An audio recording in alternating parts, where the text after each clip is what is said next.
This is the X-Zone Broadcast Network, broadcasting worldwide on broadcast affiliates and satellite program providers, including CNN Broadcast Network, Sirius Satellite Network, Star Media, Good News Radio Network, Angel Broadcast Network, Wiki Broadcast Network, and WPBN TV. For more information on the X-Zone Broadcast Network, visit us at www.xzbn.net.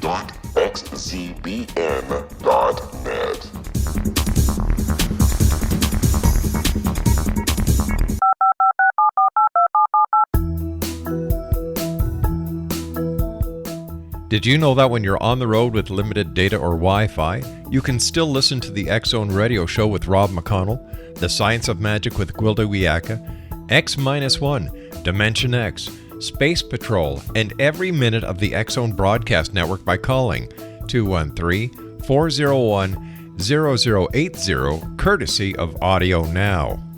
No smartphone, app, or internet needed. It saves your data plan and it's free if you have unlimited minutes. Call 213-401-0080 to listen on any phone, anytime, anywhere. Remember 213-401-0080 for the best of the paranormal, parapsychology, and sci-fi radio programming anywhere, 24/7, 365. Welcome back to the X-Zone, everyone. My name is Rob McConnell, and yes, we're coming to you from our studios in Hamilton, Ontario, Canada, on the Talkstar Radio Network and on the X-Zone Broadcast Network, and our growing family of broadcast affiliates right across Canada, the United States, Central America, the Caribbean, South America, the Pacific Rim, Australia, Asia, India, Africa, and Europe. If you'd like to give us a call, X-Zone Nation, as always, toll-free worldwide, 1-800-610-7035. My email address, xzone@xzoneradiotv.com. On MSN Messenger, xzoneradiotv@hotmail.com. And our website, www.xzoneradiotv.com. My guest this hour is Dr. Melvin Kirschner, MD, and he is the author of a very interesting book entitled Medicines Are Poison, Making Your Way Through the Medical Minefield. Now, after medical training at the University of Southern California and the Los Angeles County General Hospital, Dr. Kirschner entered medical practice in the San Fernando Valley as a family physician. In 1961, there were very few doctors with his public health experience. This soon led to the volunteering in various health-related programs, such as the Regional Medical Disaster Program, the Red Cross Disaster and Blood Program, the Home Health Association, Visiting Nurse Association, Hospice, several committees on biomedical issues, advisor to the California Health Law Revision Committee, Single Prayer Health Care for All, Physicians for a National Health Plan, California Physicians Alliance, and other health-related activities. He has also written numerous articles, letters, and op-ed pieces, and appeared on radio, television, and lectured on healthcare issues at many venues. Recently retired from medical practice, he continues to volunteer for many health-oriented community programs. This book is a collection of essays by Dr. Kirschner regarding some of the many unresolved healthcare, pharmaceutical, and insurance issues that his patients have shared with him during his 47 years of family medical practice. In this book, All Medicines Are Poison, Dr. Melvin Kirschner, MPH, MD, sets out to remove the fog of confusion that clouds the landscape patients that are required to navigate in their search for health care today. This book describes the risks and benefits associated with the use of medicines and explores the validity of other treatment modalities referred to as complementary and alternative medicine, or CAM. He discusses the numerous failings and backroom dealings in the pharmaceutical and insurance industries and highlights possible solutions to many of these current concerns. Dr. Kirschner has had extensive career in healthcare field. He has championed patients' rights throughout his career. As one of the key physicians instrumental in the enactment of the first biomedical ethical guidelines in the world, he has always strived for close doctor-patient relationships where the patient's concerns always come first. X-Zone Radio Nation, on the other side of this commercial break in 2 minutes, my guest this hour is Dr. Melvin Kirschner, MPH, MD. And we're talking about his book, Medicines Are Poison, Making Your Way Through the Medical Minefield. His website, www.allmedicinesarepoison.com. I'll be back on the other side of this 2-minute commercial break as the X Zone continues from our studios in Hamilton, Ontario, Canada. By the way, X Zone Nation, if you'd like the latest news on the Power Gators TV series, and if you'd like to see who has joined us officially on the Power Gators team, we're starting to put up their names at www.powergators.org. Click on Power Gators team. You'll be surprised to see who we've got on our team. I'll be back on the other side of this commercial break as we continue live from our studios in Hamilton, Ontario, Canada. Don't go away.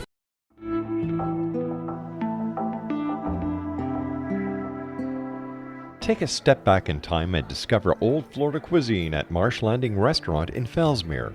Enjoy delicacies such as frog legs, gator tail, catfish, and swamp cabbage, or enjoy the more traditional cuisine like hand-cut Angus steaks, ribs, and seafood. Join us for breakfast with a southern flair featuring sweet potato pancakes, biscuits and gravy, and much more. Planning a party? Marsh Landing's private dining room can accommodate groups from 8 to 80 people. While you're visiting, enjoy the historic pictures, artifacts, and stories that line the walls. Marsh Landing is truly a unique experience. Marsh Landing Restaurant, 44 North Broadway in historic Fellsmere, or visit marshlandingrestaurant.com. Marsh Landing, old Florida cuisine at its best.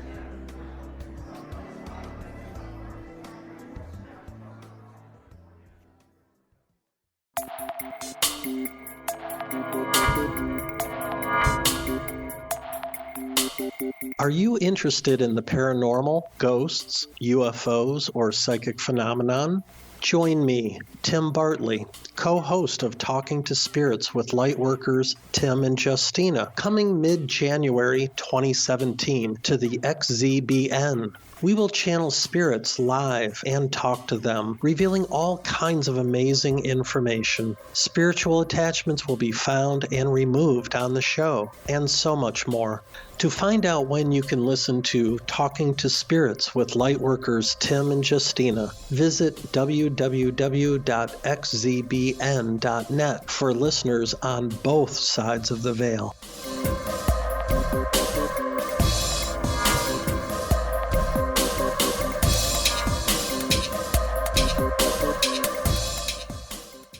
Quiet! Welcome back, everyone. My name is Rob McConnell. We're coming to you from our studios in Hamilton, Ontario, Canada. Dr. Melvin Kirschner is our very special guest. And first of all, Dr. Kirschner, welcome to the X Zone. Congratulations on your new book. Thank you. Why do you believe, Doctor, that our healthcare system is in, and this is a quote, a sorry state?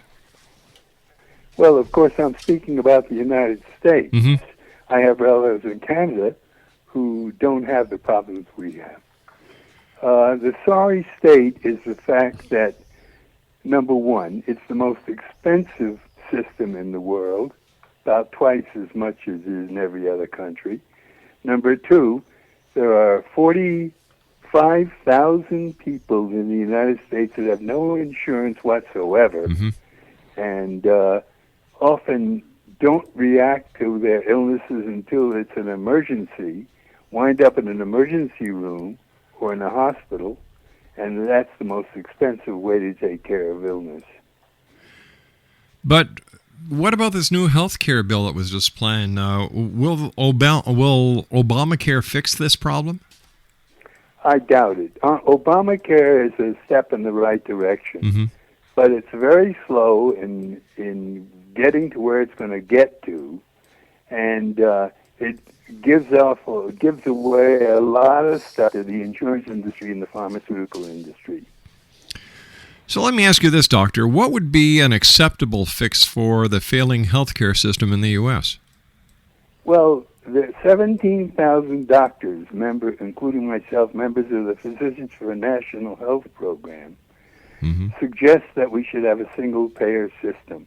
In California alone, 95% of the RNs, the nurses, think we should have a single-payer system. In fact, single-payer system was approved by the California legislature 3 times. It was vetoed twice by the sitting governor, and we're waiting for a new governor. Why was it vetoed? Well, that's an interesting story. Apparently, he was approached by the insurance companies and suggested he should veto them. Now, I don't know what Schwarzenegger got out of that, but I went to the meeting where he was pushing his system, and it was sponsored by insurance companies, health insurance companies. Doctor, why do you believe all medicines are poison? Good question. All medicines are poison. I was just reviewing a list of medicines that have been taken off the market over the last 10 years or so. I was trained from the very beginning, back in the 50s, that all medicines were poison. Every medicine has some side effects, some of them very rare, some of them very serious. And when one prescribes a medicine, we were taught to prescribe only medicines where the benefit outweighs the risk. One also has to consider interactions with other drugs where a patient is taking more than one drug. And currently, if one looks at the healthcare section of the current newspaper, you'll find that they're going to talk about dropping still more drugs because of the risky side effects. A number of children's medicines, such as Tylenol and Robitussin and so on, were either taken off the children's market or placed behind the pharmacy's desk so that they couldn't be just picked up by parents because of their risks. If the risk outweighs chances the benefits, you do not take the medicine. If the benefits are so important that you're willing to take the risks, you take them. A cancer patient loses their hair, they get nauseated, they vomit, they break out in rashes, and their drugs can even kill them. But the cancer will surely kill them, so they take the lesser of the two evils. What do you think of the present pill-popping society that we're in, Doctor? And as a doctor with 47 years of family practice, how do you feel about this? Well, I don't think we should be popping pills. That's the reason we pop so many pills is they're so available and so pushy. You can open any magazine in any paper and find that somebody is pushing pills. Some company, some doctor, some person is pushing something. And often there is no actual proof that the pill has any advantage. I had a case recently where, a while back, where a lady brought her son in with a cold. She wanted a shot of penicillin for him. I said, no, lady, you don't need a shot of penicillin. He should take nothing or a mild decongestant. She got angry at me, left my office, went down the street to another doctor and got the shot of penicillin. Penicillin is dangerous. It's a wonderful drug. It can save your life, but can also kill you with a reaction. Or you become allergic to it, and when you need it, you can't use it. You know, coming into this segment, I played a song by the Rolling Stones called Mother's Little Helper, and basically it's all about pills like Valium that it seems that parents are taking today. Look at the crisis that we have with kids with Ritalin, for goodness sake, and a lot of people don't realize that Ritalin is in the same pharmacological family as cocaine. So yes, there's a lot of that going on. You know, and I've even heard stories, Doctor, where parents bring their child to a doctor, put the child on Ritalin, and take the Ritalin themselves and not give it to the child. Well, you know, there are some doctors that do that. I have never allowed that to happen in my practice. I my patients always knew that medicines are poison, and when I prescribed, I limited the use. I told them why they had to take it and to stop taking it when they didn't need it. There are very few of my patients that stayed on medicines. And if they did so without my approval. So where did society, or how did society, doctor, get into the pill-popping society that we are in now? How come doctors are now prescribing all these different pills, whereas before, when you were in practice, or, you just wouldn't do it because, medicine is poison? So what happened in society that made all these pills and all this medicine so available? I think it's the advertising. Patients come in with a fixed feeling about that they need a medicine. And if you open any magazine, any newspaper, any journal, there's advertising. Interestingly enough, the vitamin scam is a huge scam. If you read the current Reader's Digest, the April issue, you will notice that the heading is the vitamin scam. And they go through all the vitamins and find that the only vitamins that have proven to be useful for everybody are vitamin D. The rest of them are a waste of time and a waste of money. However, if you look at the average ad for vitamins, it's all over the place. Yeah. Take vitamins. So interestingly enough, I'm on the Physician's Health Study offered by Harvard. I've been on them for years. And we take vitamins. They started us with 6 vitamins. And that was years ago. One by one, they dropped those vitamins because it was determined that they were of no value. We are only on one vitamin right now. It looks like Centrum Silver, but it may be a placebo, or it may be a real medicine. We don't know, nor should we know. And Harvard is still studying that to see if there's any difference between the placebo group and the people taking the vitamin in terms of their illnesses and health.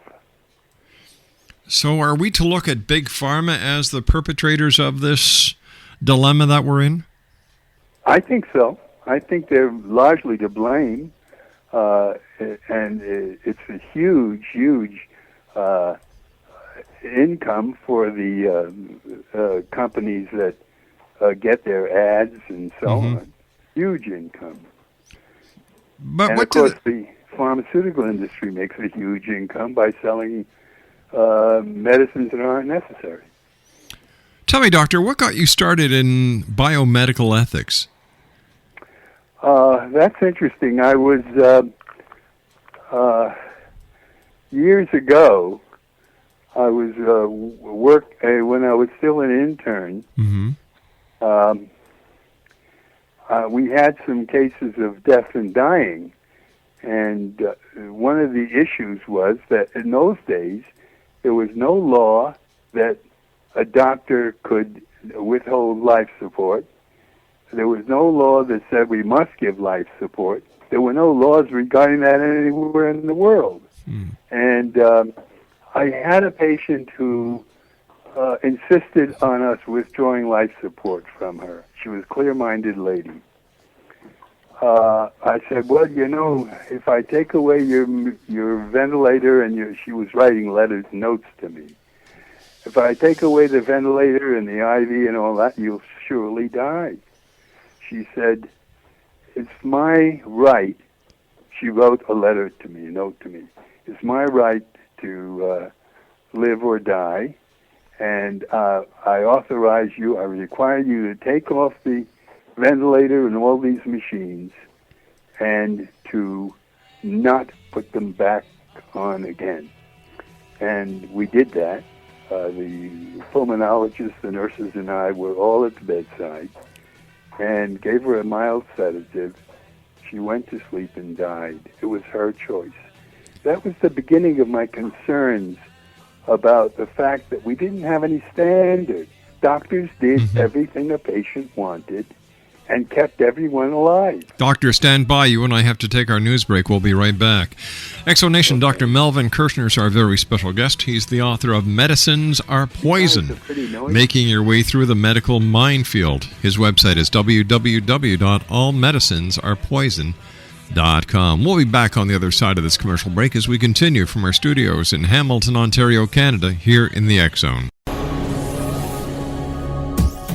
This is the X Zone Broadcast Network, broadcasting worldwide on broadcast affiliates and satellite program providers, including CNN Broadcast Network, Sirius Satellite Network, Star Media, Good News Radio Network, Angel Broadcast Network, Wiki Broadcast Network, and WPBN TV. For more information on the X Zone Broadcast Network, visit us at www.xzbn.net.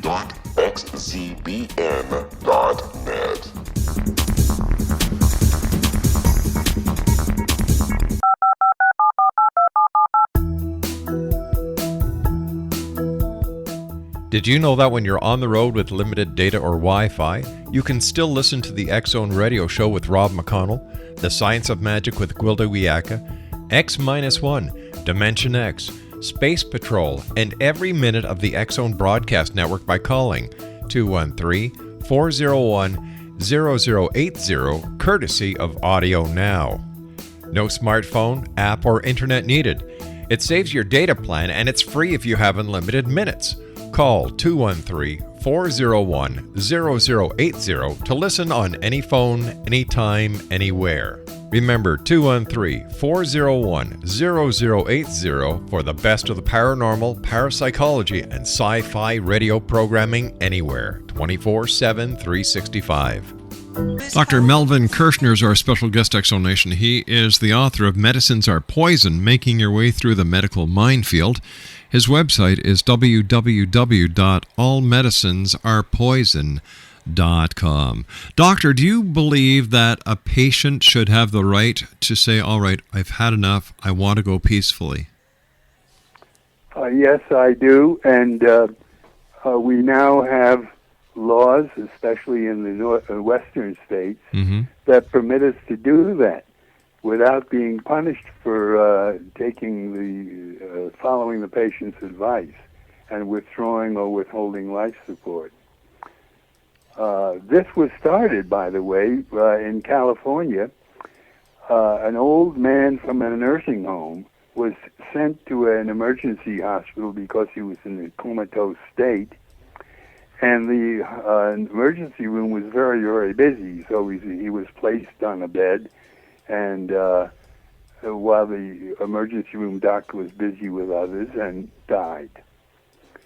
The social worker there felt that was neglect and reported it to the Los Angeles County people that this hospital was in neglect. They created, through the Los Angeles County Health Department, a committee of doctors, lawyers, lay people, other interested people, nurses, etc., to study the issue. We did so for months. Nobody could come to any conclusion. So everybody went their way. The Bar Association and the Medical Association created the Joint Committee on Biomedical Ethics.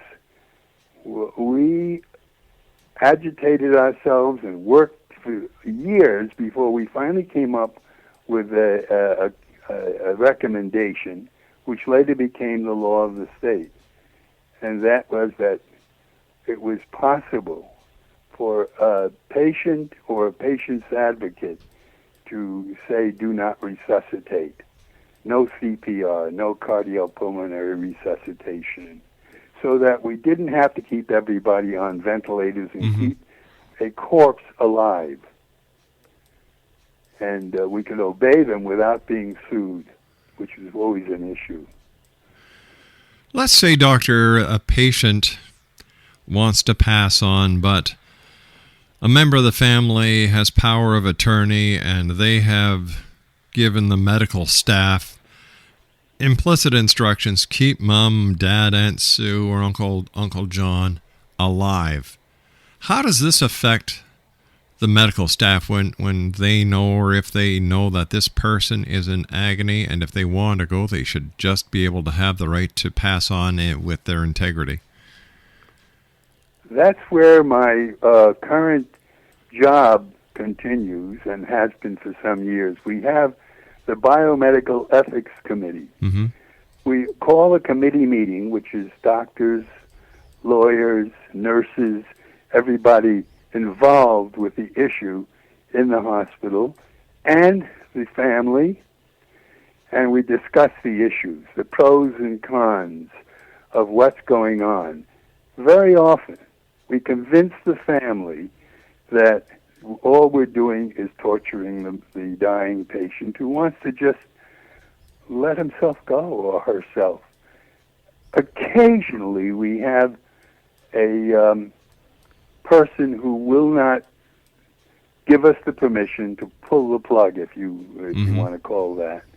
And if that's true, we don't pull the plug. But eventually the patient dies. I think that's torture for the patient, and that's still an unresolved issue we have, but that's what happens. Fortunately, it happens seldomly. Has there ever been a time that you're aware of, doctor, where a hospital or a doctor has gone to the courts to have a power of attorney taken away from someone so that the patient can pass on with dignity? No, I don't think I recall any episode of that sort. We usually work through the Bioethics Committee, and whatever comes out of that, and we argue the issue back and forth even after the family has left, sometimes for an hour or two. And you do what has to be done. Is it because the family just wants to hold on to that, to their loved one, and that they're not thinking with clarity, that once you and the other members of the ethnic board talk to them and give them the facts of the matter, that they change their minds? That's only one side of the issue. I'll cite an example where the other side of the issue probably existed. I had a woman and a man, married woman and a man with a son, and the husband got very, very sick and eventually died. We let him die. The family let him die. The woman herself was non-compass mentis. She was in a state of unconsciousness, and was staying in her house with her son. He hired many different people to take care of her, hospitalized her frequently, and insisted that she be kept alive. In her last stay in the hospital, all the associates and doctors who took care of her asked me, why don't you just let this poor soul go? She's comatose. She is being kept alive by machines. Just let her go. But the son would not let her go. So when the time came, she resuscitated and died. He sued me. And I spent a day not in court, but in a conference with the opposing lawyer and mine. And after a day of explanation, I pointed out that we did not allow her to die. She died in spite of every effort to keep her alive. As you know, everybody's going to die sooner or later. And I was exonerated and not further bothered with that. The son was living in his mother's and father's home, and I think there had to be some financial purposes in his keeping the mother alive. I see. Unless, maybe he just really loved his mother that much. Tell me, doctor, how do members of the medical community separate themselves from what happens at work to their personal lives? How do you draw that line? Well, I've never drew that line. I love my patients. I have never had problems with them, even in the case I just described. Right. I often did house calls to her. I hospitalized her a number of times, and we were very friendly. And it came as a surprise to me when he sued me. I come home and I feel comfortable about what I did. Many doctors do feel that way. Mm-hmm. There are some doctors who are agitated and angry at what they had to do during the day, but I think most of us, if we practice for a while, learn to adjust. What do you think the listeners who are listening to this show, Doctor, right across the United States and around the world, can actually do to better increase their quality of life? And when it comes to it, when should we call it quits and allow those that we love pass to the other side? That's a good question, and of course we talk about that for hours in the bioethics committees. Mm-hmm. When should we call it quits? When it's obvious that that person, the loved one or the person themselves, will never get better. Why should we suffer? And even if we're not suffering, if we're comatose, mm-hmm. we're destroying the healthcare system in the United States by overutilizing it, keeping tens of thousands of people alive who are actually nothing more than corpses and would die the instant you took away the machines and the ventilators and the IVs, taking up tremendous hospital time, and which could be used by people who will get better, going to emergency rooms and jamming up the emergency rooms where people who need it wouldn't get the services they should get. I think we have to have a realistic single-payer system that has a single set of rules and that everybody can follow. I was wondering, sir, if you could give me your thoughts on Dr. Kevorkian. Dr. Kevorkian, interestingly enough, when he was still practicing, I had a television discussion with him via I was in California, mm-hmm. he was in Chicago, and the moderator was in New York, and we were discussing through the moderator. In those days, I didn't agree with him. As you know, 3 states now have make it legal to allow people to die. Yes. And Kevorkian went to jail not because he was allowing people to die or even giving them the medicines, but because he pulled the trigger on one patient. I've had 2 patients who died from medicines I gave them. I didn't intend to kill them. Mm-hmm. They accumulated and saved the medicines. How do you know that a person is saving medicines to kill themselves? You don't. They're very depressed. Yes, you're worried about them. Sure. And both of them were found dead with my bottles, sometimes several years old, strewn in the floor, empty. And it was obvious that they were taking all the medicines at once and had saved them up mm-hmm. over the years. They were both miserable people from their own life situations, and I knew they were. You don't know what's going to happen, and as a physician, you try to limit what you do for patients in terms of medicines. You remind them. Now, I take time. Unfortunately, many doctors don't have that time. I take time. I've made a nice living, even though I've limited the number of patients I see in a day. Mm-hmm. And I always explain the medicine and the side effects that could happen, and often tell them you don't need that medicine. You said that when I asked you about Dr. Kevorkian, you said in those days I didn't agree with him. What changed your mind?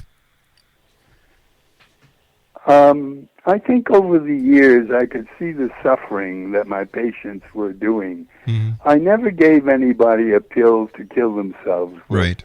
don't do that even now. But the change I made was withholding life support in situations where a person was semi-comatose or obviously essentially dead. Well, a good example is the Shivo case, if you remember that one, where the woman's husband wanted to let her go, and the family didn't want to let her go. When she died, the autopsy showed that her brain was about a third the size of normal, so she wasn't a human being anymore. She was an organism. Mm. You know, it's a very delicate, from what I understand, a very delicate role that doctors and those within the medical community play these days because of the scrutiny. And yet, like, you've got big pharma pushing the pills. You've got moms and dads who, God bless them, and other people who just want to pass on. You've got the family who are saying no, keep them going. You've got the government who is saying, listen, this is costing us way too much money. You've got the insurance company saying, we're not going to pay for this. What do people do when these crises arise? Who can they go to for help? It's a good question.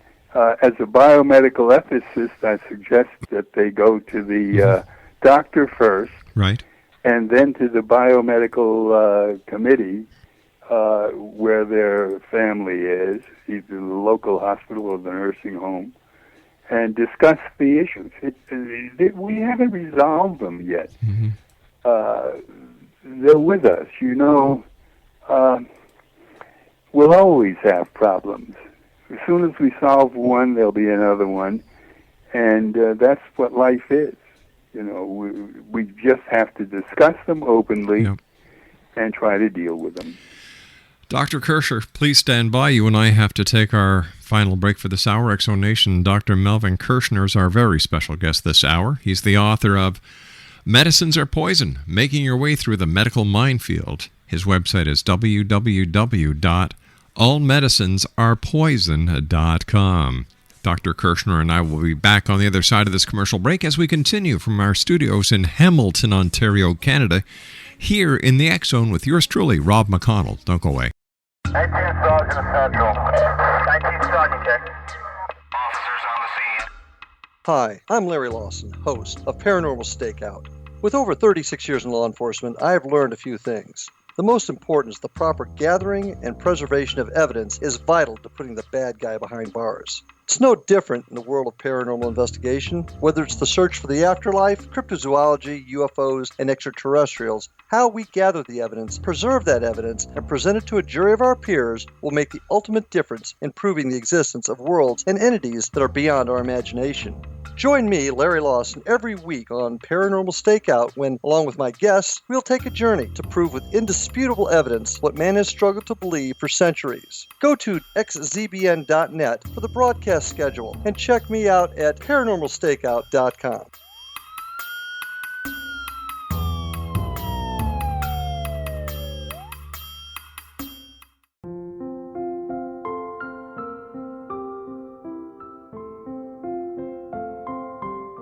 I am Dr. Carl O'Helvey, founder, president of a new cancer foundation focusing on evidence-based physical, mental, and spiritual interventions, including natural cancer cures, prayer, meditation, affirmations, nutrition, and other related holistic cancer prevention and cure modalities.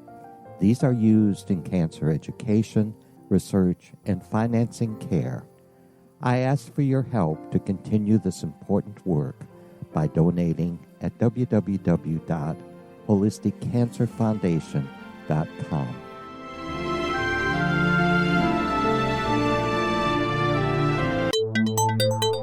You're listening to the X Zone Broadcast Network, www.xzbn.net. Welcome back, everyone. Dr. Melvin Kirschner is our special guest this hour. He is the author of Medicines Are Poison, Making Your Way Through the Medical Minefield. His website is www.allmedicinesarepoison.com.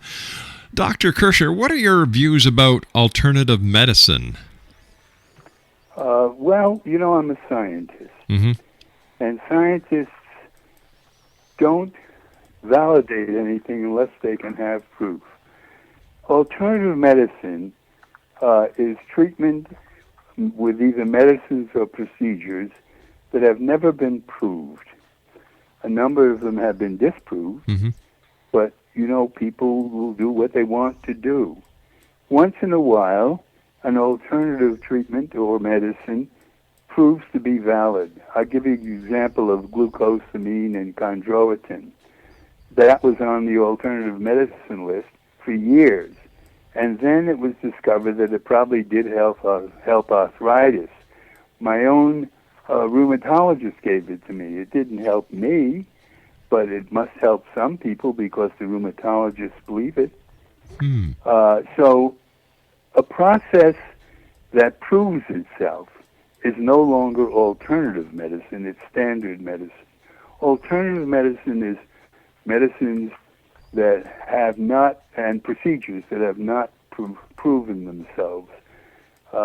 In today's paper, there was a full-page ad by a chiropractor telling us that he can manipulate almost any spine and cure the problem without surgery. Maybe he can. I don't know, but I doubt it. Alternative medicine is unproven techniques, and as a scientist, you must have proof for everything you do. If you don't have proof, it's experimental, and you're not for sure. But what about these naturopathic doctors or holistic doctors? Are they any, do they hold any validity with you and the members of the scientific community? No. They cannot prove what they're doing. And that means double-blind studies, various different patients, the full scientific technique that's used to prove something.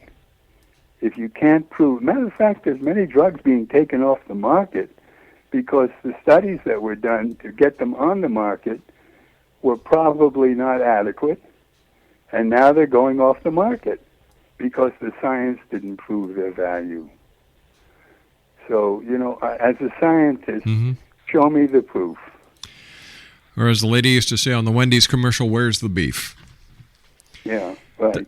Dr. Kirschner, Kirschner, I want to thank you so much for joining us tonight, sir. It's been a great pleasure talking to you. Congratulations on your book, Medicines Are Poison, Making Your Way Through the Medical Minefield. Exonation, for more information on Dr. Melvin Kirschner, or if you'd like to get a copy of Medicines Are Poison, Making Your Way Through the Medical Minefield, visit the Good Doctor's website at www.allmedicinesarepoison.com. That's www.allmedicinesarepoison.com.